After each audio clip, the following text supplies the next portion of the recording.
is Mayla and I have an online life coaching business.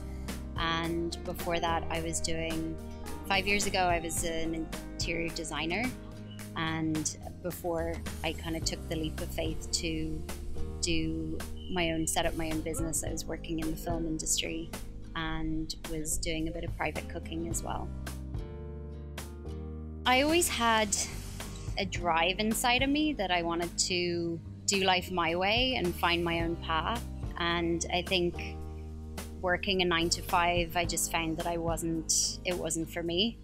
And you know, on a Sunday night, I would just dread going into work on Monday, and I just wasn't happy. So I just thought, okay, I need to take the leap of faith and find a way that works for me. Yeah, it is hard, but it takes a lot of stepping through fear and stepping out of your comfort zone. But I knew how unhappy I was before, and I just thought, okay, it's got to be better than this, and it's so much better.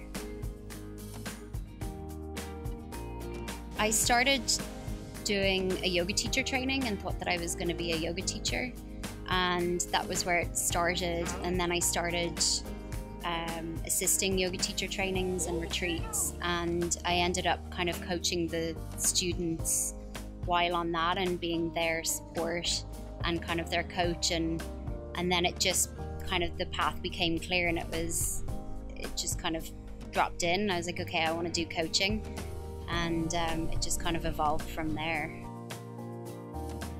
Absolutely. I think you can, you know, if there's passion there, well then people will feel that and they'll connect to that.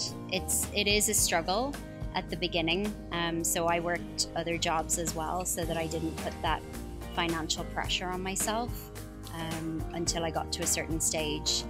But you can definitely monetize it. It's really good. It's, you know, there's a lot of freedom. There's a lot of hard work and responsibility, but at the end of the day, it's really fun creating your own path and investing in yourself and believing in yourself and putting, you know, your own product out there and designing a life that works for you. My advice would be, there's a couple of things. Believe in yourself and trust your intuition. And also, I think, you know, this journey is constant evolution and constant growth, and you're constantly stepping out of your comfort zone. So I think finding people that are successful in what you want to do and finding a mentor and people to support you, people on a similar path to you, surround yourself with them, because it's hard to do on your own. You do need that support sometimes. So yeah, reach out for support.